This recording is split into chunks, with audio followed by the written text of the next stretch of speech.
कळंबोली सर्कलवर पालिका प्रशासनाच्या नियोजन शून्यतेमुळे मोठा गोंधळ निर्माण झालाय।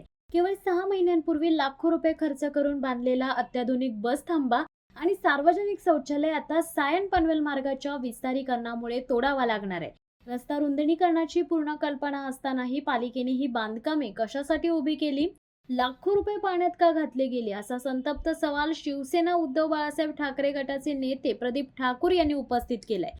हा करदात्यांच्या पैशांचा निव्वळ गैरवापर आहे। दोषी अधिकाऱ्यांवर कठोर कारवाई झालीच पाहिजे अशी मागणी त्यांनी केली आहे।